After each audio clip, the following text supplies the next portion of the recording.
Hello, I'm Roger Citron. I'm an associate dean and professor of law at Toro Law Center. This is a Toro Law Review podcast, and our guest today is the Honorable Gary Stein. And we'll be talking to Judge Stein today about his recently published book, a superb book, a fascinating book that illuminates a chapter of history from the first half of the 20th century. It's a biography of, I have the book here, I want to make sure, the Honorable Martin Manton, perhaps not so honorable, as we'll discuss. The title of the book is Justice for Sale. And just to begin with, Judge Stein, can you tell us a little bit about yourself? Sure, and thank you very, very much for having me on. Delighted to do this. I have somehow been practicing law in New York City now for more than 35 years. I graduated from NYU Law School, where some listeners of this podcast may be interested to know. I met my wife literally on the first day of orientation. We have two wonderful children, now fully grown. And I practiced law at Paul Weiss and at Schulte, Roth and Zabel as a litigator. And in between, I was an assistant U.S. attorney in the Southern District of New York. So I was a prosecutor for a period of time. And as of last September, I am now, as you said, a U.S. magistrate judge in the Southern District of New York. Um, those are all very demanding jobs. How did you ever have time to write a book? Well, I think the key is that those two wonderful children went to college, left the household, and I had more time on my hands than I previously did. And you chose really a fascinating subject, a judge who left the bench in disgrace, a federal judge who left the bench in disgrace. When did you first hear of Martin Manton, the Honorable Martin Manton, the subject of your book? Yeah, I remember hearing about him in law school way back when in the 1980s. I don't really remember the context. I think he flashed back on my radar screen. It would have been around 2009 because there was a New York Times article that year reporting on sort of a controversy that had erupted within the Second Circuit in the Southern District of New York when an old portrait of Manton had been discovered in the chambers of Judge Charlie Bryant, who kept it there for in his chambers for many years, sort of as a reminder about Manton, not to extol him, not to praise him, but to make sure that people didn't forget. And then when Judge Bryant passed away, there was a whole dispute about what to do with the portrait.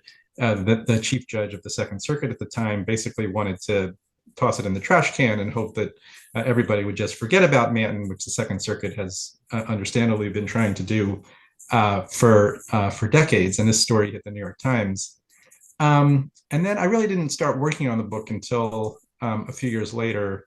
And I bought a book called The Corrupt Judge, which was published in the 1960s, which is a very good book about Manton and a couple of other corrupt federal judges from the era. And it just lured me in to the story.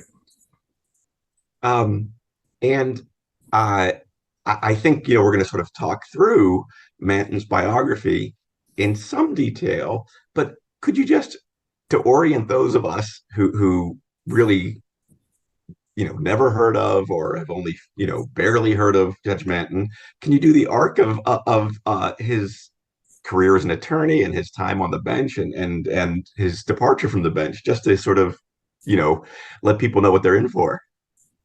Yeah, he was kind of a wizard as a lawyer. He graduated from Columbia Law School in 1901, and as a lawyer, he combined two practice areas that you don't see combined very much, certainly not these days. First, he was a very successful plaintiff's personal injury lawyer, and he won lots of very big verdicts in jury trials and in accident cases. So that was one phase of it. And then the other phase was he was a criminal defense lawyer who specialized in murder cases, including very high profile murder cases. And I think that reveals a lot about the, the kind of lawyer and person he was and what he was focused on, because one of his big focuses from his time as a lawyer is he wanted to make a lot of money. And he did. He was a very successful lawyer. And I think most of the income came from the his personal injury practice. He was they didn't have TV back then, so he didn't run TV ads, but he did the kinds of things, equivalent things in the era. He hired runners to go solicit clients. He had on his payroll a union official who would refer to him cases from injured workers, when they got hurt at work. And he also, at the same time, in addition to being a lawyer, and unfortunately for him, he continued this practice after he took the bench, is he had a lot of outside business interests. He had real estate investments. He had interests in various different companies. And he was quite successful. And by the time he was appointed to the bench in 1916, he was a millionaire, which back at the time was a big deal. I think his murder practice helped him achieve one of his other goals, which was to become famous. So most notably, he represented a New York City Police Department officer who was accused of orchestrating the murder of a small-time gambler who had the officer on his payroll at the time, and it was a hugely important trial in this time in New York. There was a lot of attention focused on it from the standpoint of how corrupt the police department was, and Manton represented the defendant, Lieutenant Charles Becker, at his retrial, and got a lot of publicity from that. And it was only 2 years later that he was, in fact, appointed to the bench, initially as a district judge in the Southern District of New York. Yeah, that takes us through his appointment, and you know, uh, I know we'll talk about the payoffs and so on that occurred while he was a federal judge. Do you have do you have any sense of, or what is your sense of, at this time? That is, was he simply ambitious across a number of dimensions, or you know, can in any way we see the seed being planted for what would later occur in terms of the payoffs and ultimately, the resignation from the bench and the criminal trial and conviction of him? Is it, I don't want to telegraph or things, but at the same time, I'm curious whether how much the portrait of the young lawyer or the lawyer is reveals or indicates who he would become as a judge. It does in a lot of ways, and I think mainly because of something I haven't really talked a lot about yet, which is his political involvement. He was very politically active as a lawyer in Democratic Party politics. He was, of course, in New York City, and he grew up during the time of the Tammany Hall political machine. He wasn't really a card-carrying member of the machine. He was a lawyer, after all, and didn't hold any government position until he went on the bench. But he grew up in that culture. And that was a culture, you will remember, not from personal experience, Roger, but I'm sure from reading, in which public service was viewed not just as an opportunity to help the public, but as also a means for personal enrichment. That was true from the mayor to all sorts of city officials, even the person responsible for performing weddings at City Hall would take little, hit up the grooms at the time for little payoffs that amounted to a lot over a period of time. And so I think Manton grew up in that culture where it was almost normalized that you would make some money if you were a government official. And that was not unheard of in the judiciary either. Now, to be sure, those stories fundamentally involve the state court, the New York state court, where, by the way, judges would or lawyers would typically have to pay off the machine tens of thousands of dollars in order to get their judicial position to begin with. And then you can imagine what some of them did to recover those funds after they got on the bench. What's really striking about Manton is he brought that philosophy, if you will, to the federal bench, which, of course, certainly today, but even back at the time, people viewed as somewhat insulated from that sort of down and dirty corruption. Yeah, and then I just have to ask before we turn to the judicial service that there was several cases that he tried that I think had a Long Island connection that were quite famous. And I have to confess, of which I was personally unaware. Since we are talking, on a Toro Law Review podcast, and the law school, of course, is in Central Islip in Suffolk County, can you tell us a little bit about those very famous cases? Sure. And Manton basically grew up in Long Island. He was born in Brooklyn, but when he was still a small boy, his family moved out to a town called Sayville, and that's where he grew up, and that's where he initially sort of centered his practice. And he would represent all kinds of people charged with murder, and he was very successful at achieving good outcomes for them, be it an acquittal, which he did in a number of cases, or at least a guilty verdict that it did not include first-degree murder, so the person was spared the death penalty. Or in one case, he somehow managed to convince the appellate court that his client had been insane, and then somehow managed within a very short period of time to persuade other authorities that he was not insane, so that his client wound up coming back into society, serving no jail time. So there was that part of his practice, and then again there was the personal injury side of his practice, and he never gave up his Long Island roots. Eventually, of course, his legal practice focused in New York, and then he was on the bench. But his primary residence remained in the town of Bayport, next to Sayville, where he had this sprawling estate, which characteristically, even as a judge, he would use to try to make money. He would sell hogs and run various other business enterprises from his estate, which was called Fair Acres. And when we, he sort of set the stage for his appointment to become a U.S. district, or his appointment as a U.S. district court judge in 1916. That is, how old was he? How did he get, the nomination? Because I believe Woodrow Wilson, right, would have nominated, or am I right? Wilson nominated him? You are correct. He was nominated by Woodrow Wilson. He was quite young. He was 36, which, without disclosing more specifics, I will say was substantially younger than the age when I was appointed earlier this year, very substantially.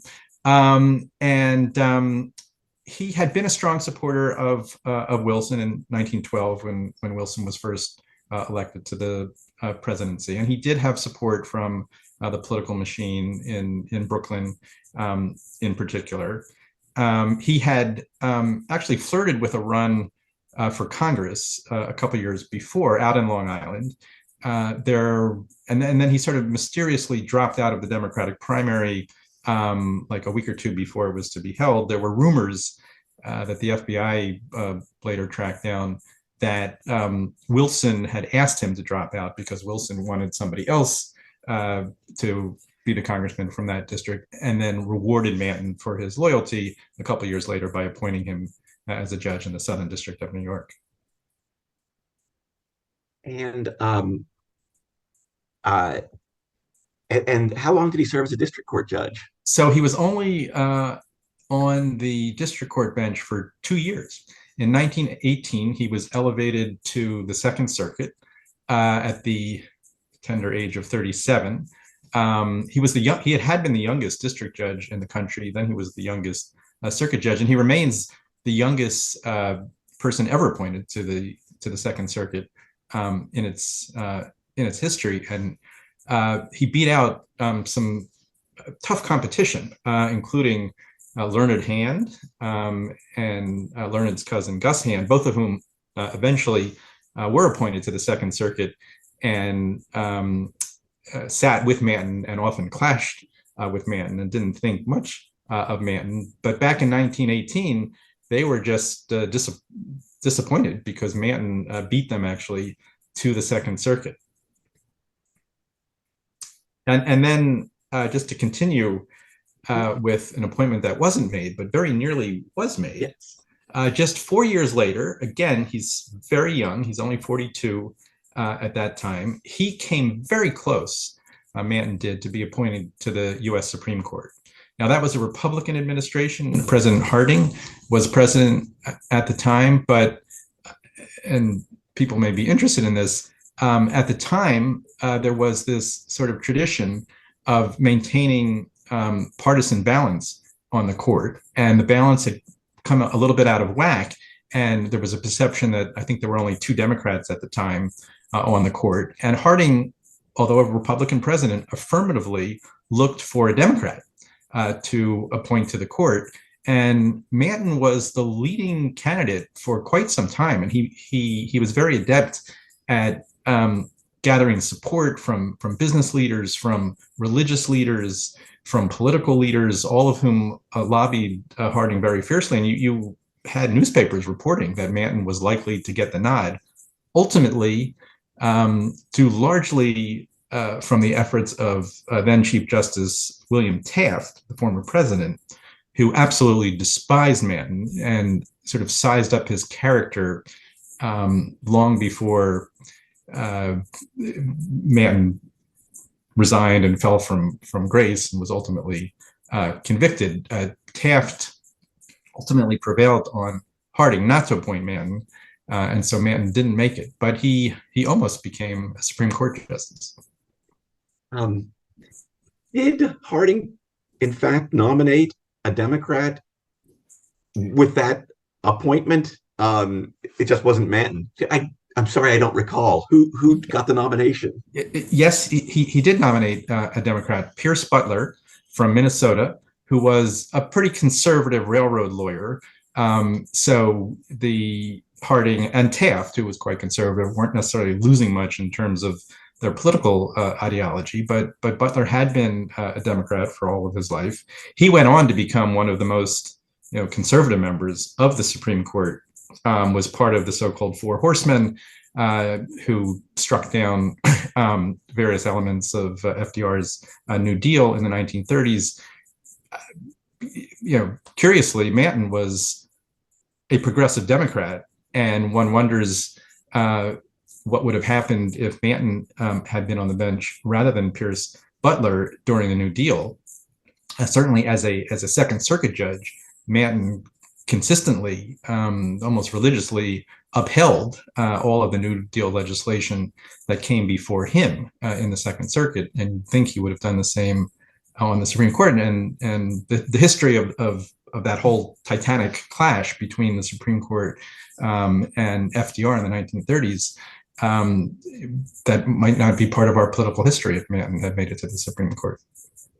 And I know this might be jumping ahead, but that was not the last time that he was a contender for a nomination to the Supreme Court. Is that right? Well, it's not the last time he thought he was a contender. I'm not sure he actually was a contender after that. During the Hoover administration, he tried a little bit, but there's a story that actually one or two of the Second Circuit judges went down to Washington and warned Hoover not to appoint Manton. But then when FDR became president, Manton at least thought he had a real shot, and for good reason. He had known FDR.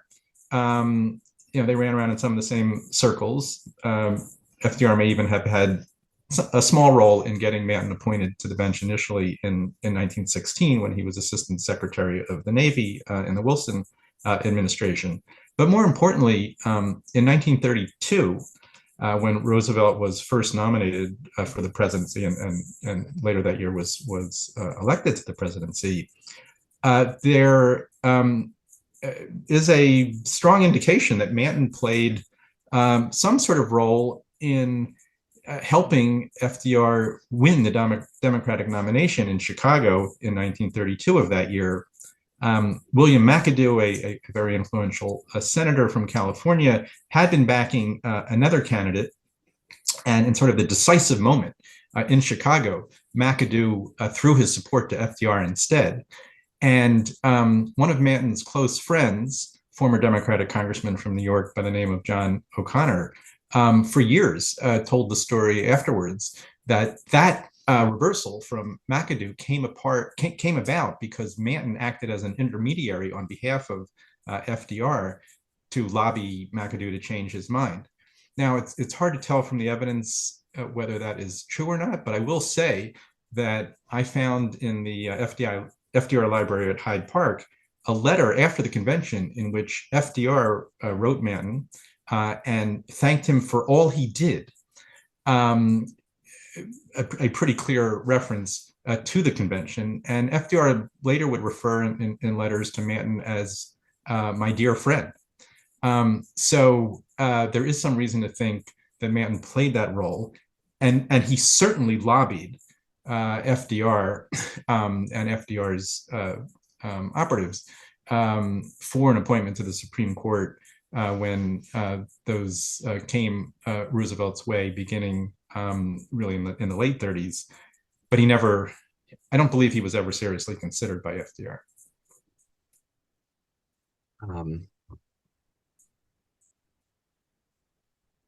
Yeah. Just on that last piece, this may be belaboring the point. Was there any sense of that there was concern either on the part of FDR or those close to him that there may be skeletons, dirt, whatever the expression is, or was it rather people like Hugo Black and Bill Douglas and so on? That is that they were ahead simply because they were closer, more intimately involved with the New Deal. Can it be parsed anymore? Sort of. It can be. I think part of the reason Manton was not a strong candidate is because of his ties to Tammany Hall. FDR, when he hit the national stage, did his best to disassociate himself from Tammany Hall, while at the same time trying to keep them close enough so that they would be helpful when election time rolled around. But I think FDR was unlikely to appoint Manton in any event. But there's a more specific reason, which is that FDR's top aide, who performed a variety of functions,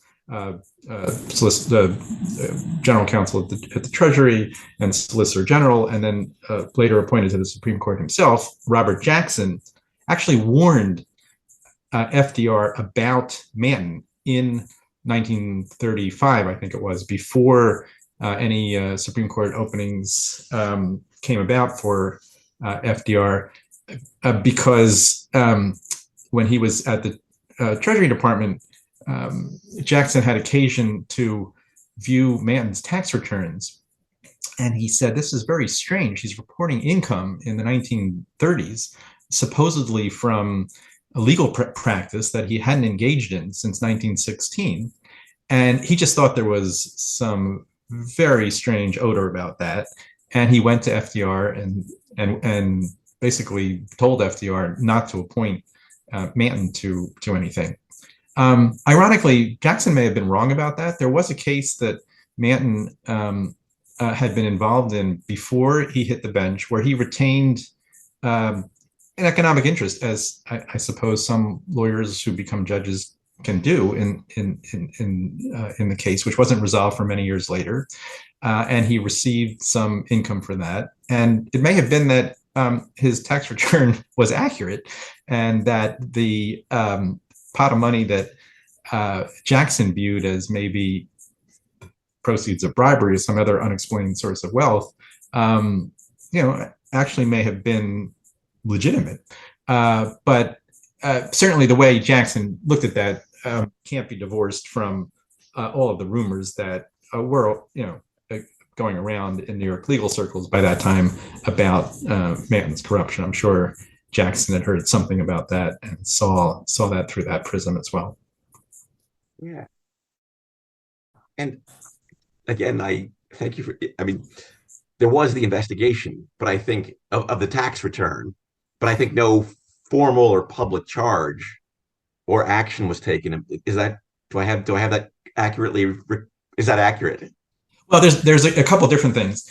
What I've been talking about when Jackson's got the opportunity to see Manton's tax return was not in connection with any investigation. It was actually in connection with Manton seeking a tax refund from the IRS based on some argument that Jackson found rather unconvincing, and he denied Manton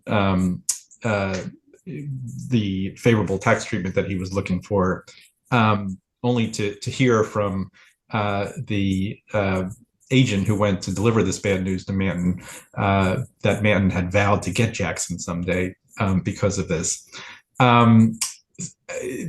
So that really wasn't a tax investigation.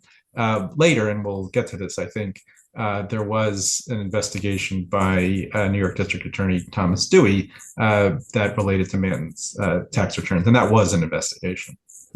Yeah, yeah. And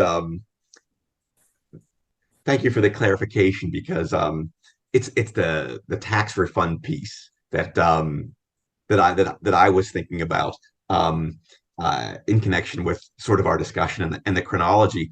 I think we now have to turn, I mean, to the corruption, and it I mean, I think, no matter when you went to law school, no matter what area of law you practiced, it's extraordinary. It's extraordinary because you know size, volume, that is, there were multiple instances, and if I may say, not terribly subtle, quite brazen. And what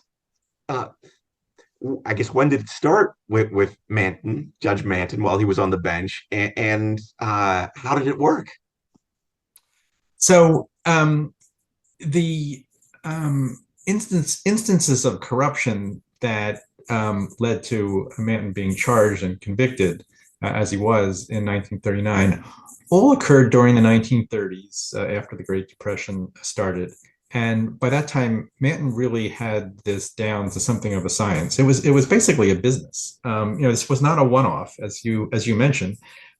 He did this in case after case after case, dozens of times that we can chronicle. There are probably more besides that.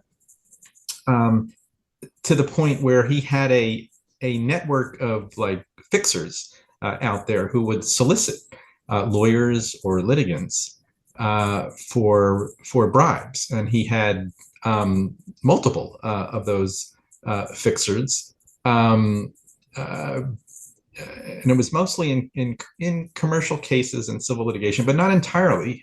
He also, again, to show the breadth of his corruption business, he also got payoffs in criminal cases.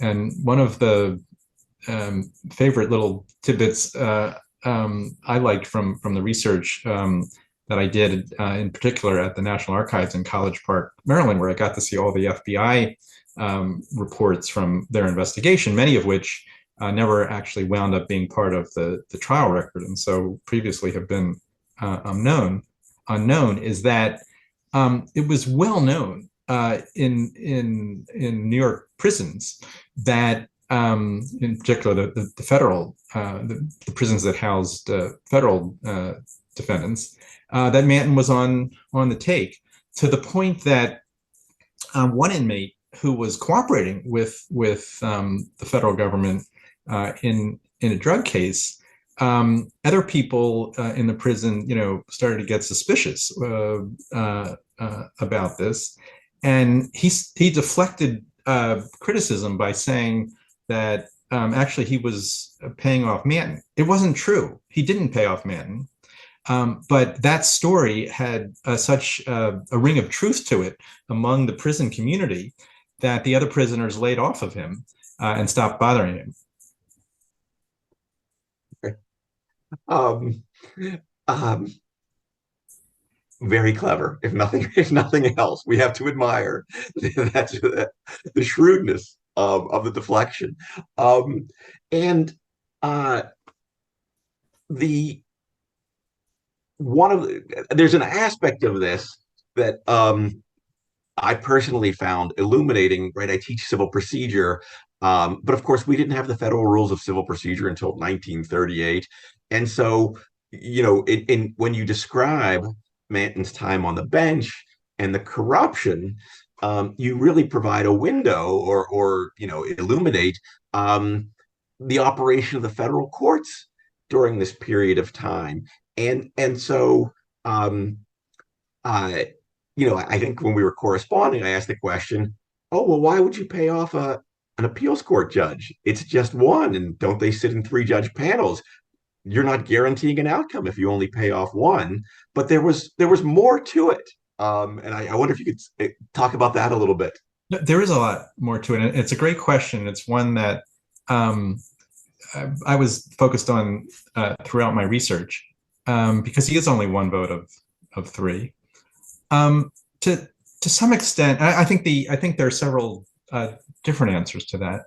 I think part of the answer is that he actually didn't need to deliver the other members of the court. And to be sure, there is no evidence that any other member of that highly esteemed court at the time was on the take, or that Manton was sharing bribes with him or anything like that. But the reality is that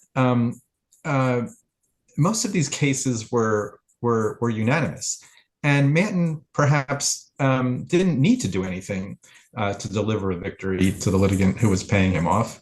That he was selling, in part, I think, the perception that he could do that, even when he didn't need to actually deliver anything in reality.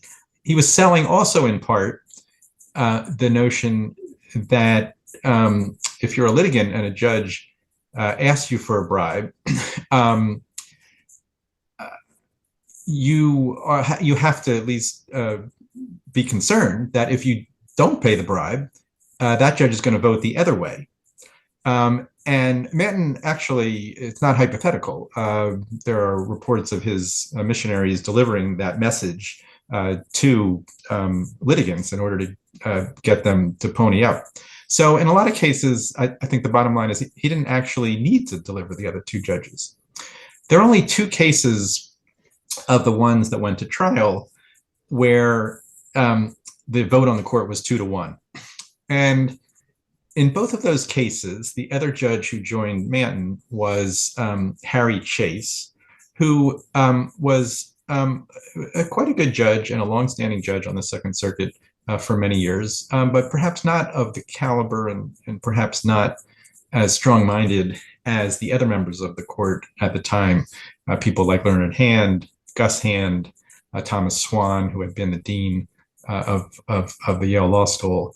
And although there isn't really any contemporaneous evidence to this effect, it's not hard to imagine that in a case where Manton was saying he felt strongly, he was able to persuade Harry Chase to come over on his side. So you do have a couple situations like that where Manton may have actually needed to try to get other people on his side. But remember, even in the unanimous cases, and I've never been an appellate judge, so I can't say, but I would imagine there are instances where if one judge feels particularly strongly about an outcome, he can sway the other judges. And to be fair, in some of these decisions, you can look back and say, well, that was the wrong result. In some of them, the Supreme Court actually reversed Manton's ruling, but in other cases, the Supreme Court affirmed it. Or the decision, even viewed with the benefit of hindsight, seems like it was the right decision. Of course, that doesn't mean a judge should take money. And in fact, ultimately, when Manton's conviction was affirmed, the court delivered a very strong and powerful message that justice is not for sale, and that taking money, whether or not it influenced either Manton's vote in the case or the court's ultimate decision, is not the issue. You can't be taking money under any circumstances as a judge. And it seemed that one area of the law that was particularly fruitful for him was in the patent area. And why would that have been, if you will, a promising vein to mine from Manton's perspective? That is, from his perspective as a judge. I think, in part, Manton somehow had developed a reputation as a bit of a patent expert, which is surprising because he didn't practice patent law as a lawyer. But after he became a judge, he published a number of patent opinions. He testified in Congress about patent law. So there would have been some perception that he might carry a little more weight in patent cases than other judges. So that would be one reason. I think even more fundamental than that is just that patent cases are ripe for this kind of activity because you have typically, well-heeled parties on both sides who can afford to do this. And not that this is all that different from other areas of the law, but decisions can come out either way. There are strong arguments on both sides. And man, there is one patent case where it's documented that Manton hit up both sides. He got money from the defendant, and then he wasn't happy with the amount of money he was getting from the defendant. So then he went to the plaintiff's lawyers. Again, when I say he, this is through his emissaries, his intermediaries, his fixers. They turned him down because their lawyers were, unfortunately, a bit uncharacteristically in this story, very ethical. And then so he went back to the defendant and got more money out of the defendant. So these are high stakes disputes. Yes. Yeah. And my own just sort of intuitive, this could be plausible because of the complexity. That is, even if there might be some objectively correct answer, it may be difficult to discern. One could plausibly argue or decide either way. And so that created, at least the opportunity, right, to be decisive in a way that may have been unrelated to the ultimate merits or the fundamental merits. How did it all unravel?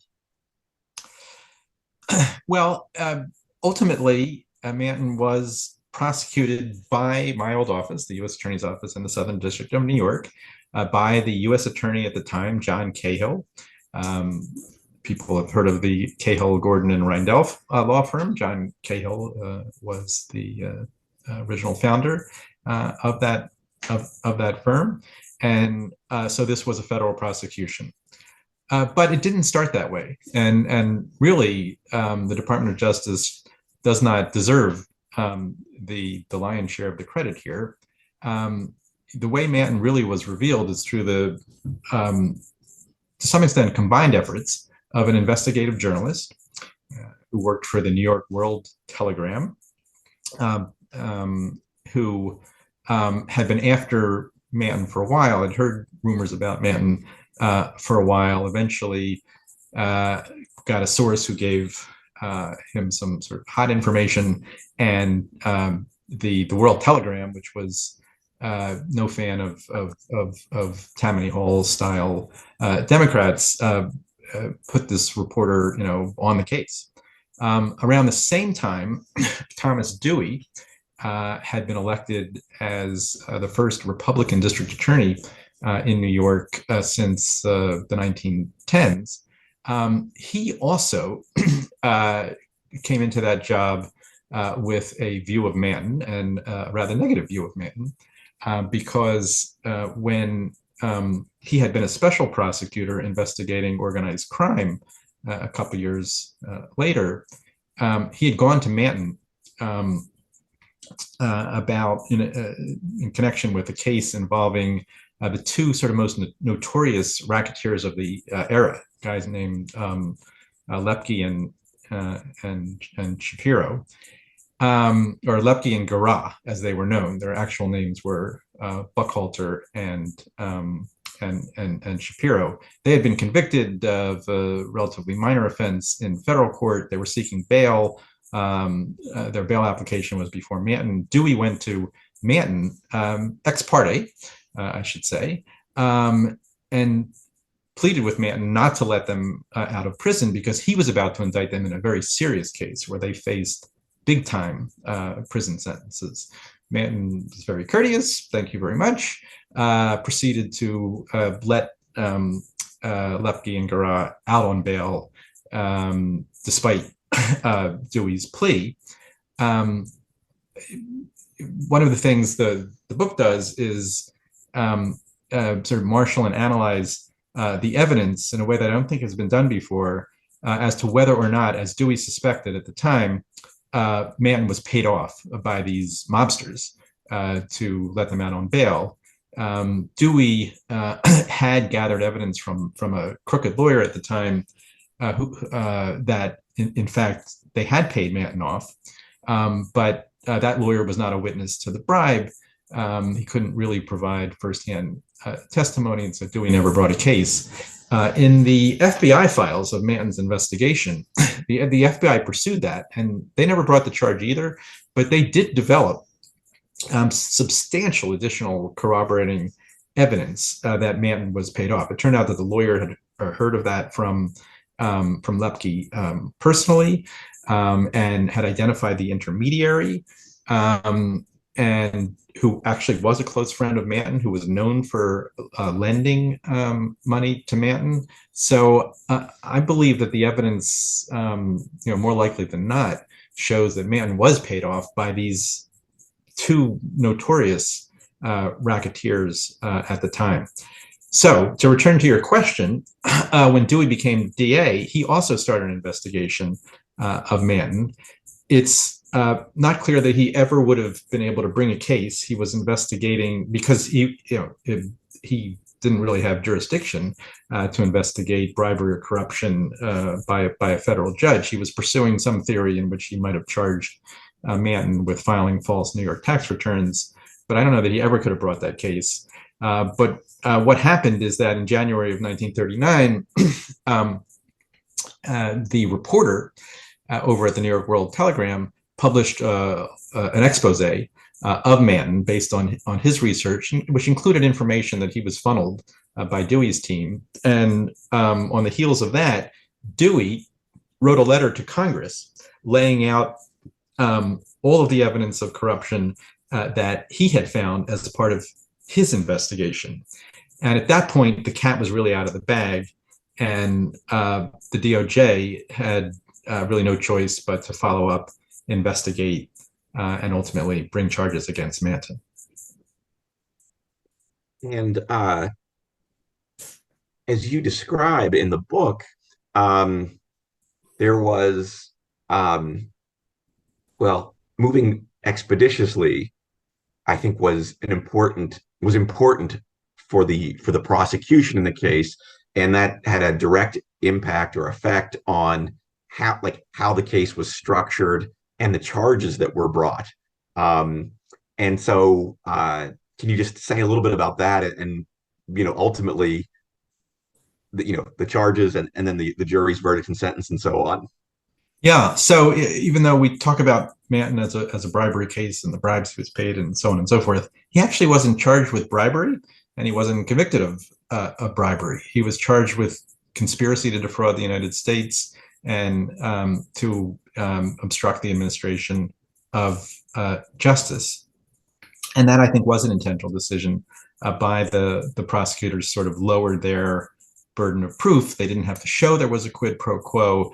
They didn't necessarily have to deal with in the same way that they did at trial, with the argument from Manton that, well, this was the right result. I never changed my mind. I was never actually bribed in the sense of doing something I otherwise wouldn't have done. The prosecutor managed to sort of evade some of those arguments by charging it the way that he did.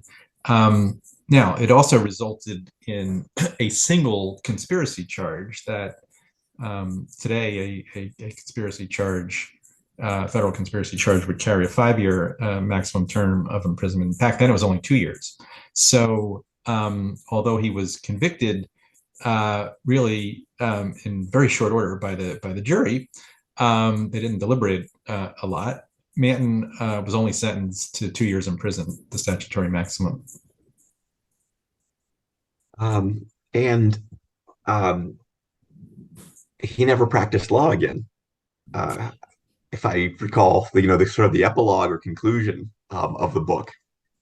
Yeah, no, he got out of prison in 1941. He moved. He never really lived in New York City again. He moved out near Syracuse, where his son was living and working, and he passed away not that many years later in 1946. Never acknowledged any remorse or any wrongdoing, really. I think, as we were discussing before, to some extent, in his view, what he did was acceptable. In his view, although I don't think this is actually credible, he wasn't changing his vote. He would have voted the same way anyway. And the notion of profiting from his position of public service was not so antithetical, given the culture and the mores and the customs in which he grew up. And I think this may take us to probably the last question, but that's well, what relevance does this history, this biography, have for us today? That is, I one view I have on that is, oh, the book is this marvelous sort of depiction of a bygone era, and if anything, it also shows that uh, you know over a long period of time, the federal courts are generally, I'm not trying to minimize, but right, generally are immune. The federal courts are immune to this sort of, rankest type of corruption or influence. Is there, what more, if anything, can we make of the story that you've told and the biography that you've told? Well, I mostly view it as the story of a bygone era. I hope that's the case. But I do think it is also a reminder of the simple fact that judges are human beings. We sometimes lose sight of that. We, have judges wear black robes.